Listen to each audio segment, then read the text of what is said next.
দর্শক শ্রোতা, জামায়াত এবার 296 আসন পাক্কা করেছে, আর মাত্র বাকি 4 আসন। অন্যদিকে ইসলামিক দলগুলো ঐক্যের ধার প্রান্তে। এবার নির্বাচনী মাঠে ইসলামিক দল এবং জামায়াত ইসলামী বলেন একই খেলা দেখাবে।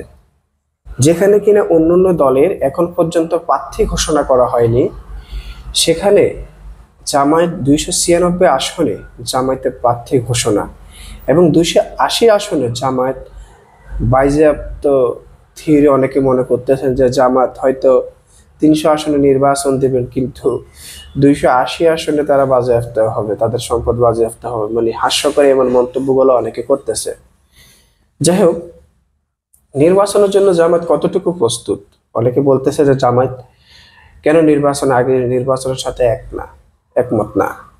আসলে জামায়াত দেশের পরিস্থিতিতে, দেশের কল্যাণে যে কোনো কিছুর জন্য তারা প্রস্তুত। দর্শক, নির্বাচনে জামায়াতের 296 আসনে প্রার্থী তালিকা প্রস্তুত এবং পাশাপাশি যেখানে কিনা জামায়াত 296 আসনের প্রার্থী তালিকা প্রস্তুত করেছে, আপনি অন্য দলের দিকে তাকান, তারা এখনো 100টি আসনের প্রার্থী প্রস্তুত করতে পারেন নাই। আর কিছু কিছু দল আছে তো ভোটের ঠিক 1-2 সপ্তাহ আগে তারা প্রার্থী ঘোষণা করবে, মানে যেটাকে বলা হয় নমিনেশন দেবে। অনেকে এটাকে নমিনেশন বাণিজ্যও বলে, যে যে যত টাকা দিতে পারবে তাকে তত টাকার বিনিময়ে আপনার নমিনেশন দেওয়া হবে। এমন সিস্টেম আমাদের বাংলাদেশে আছে। তারা এখন প্রার্থী ঘোষণা দিবেন না। তো যাই হোক, জামাত ইসলামের বাংলাদেশ জামাত ইসলামী 289টি আসনে এখন পর্যন্ত সংসদ সদস্য প্রার্থী ঘোষণা করেছে।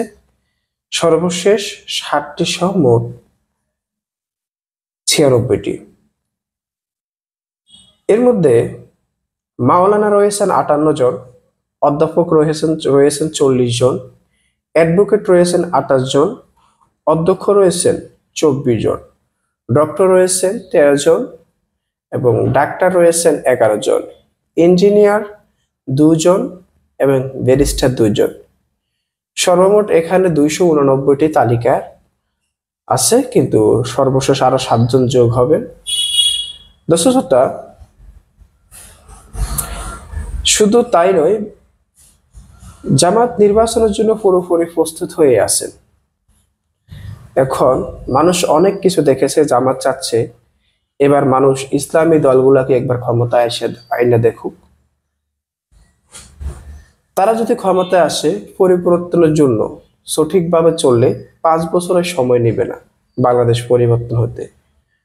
উন্নয়ন কি দেখছেন? উন্নয়ন তো এখন মাত্র লুটের উন্নয়ন দেখেছেন আপনারা, যেখানে লক্ষ কোটি টাকা বাংলাদেশের জন্য বাজেট হলেও সে বাজেটের 10 ভাগের 2 ভাগ কাজও হয় না এই দেশের জন্য। সব টাকাগুলা নিজেদের পকেটে ঢুকায় বা বাহিরে পাচার করে। এ হচ্ছে মূল বিষয়। তো সেক্ষেত্রে আলেম ওলামারা যদি ক্ষমতায় থাকেন, তারা এই কাজটি করবেন না। সবচেয়ে মজার বিষয় হচ্ছে, তারা যেখানে যত টাকা ব্যয় করুক না কেন, সেটা সরাসরি কাগজে কলমে হিসাব তুলে দেবেন জনগণের হাতে। আবার ওইরকম হিসাব না যে একটি বালিশের দাম থাকবে 20 লাখ, একটি কলা গাছের দাম থাকবে 10 লাখ, সেটা আপনারা সচক্ষে দেখতে পাবেন।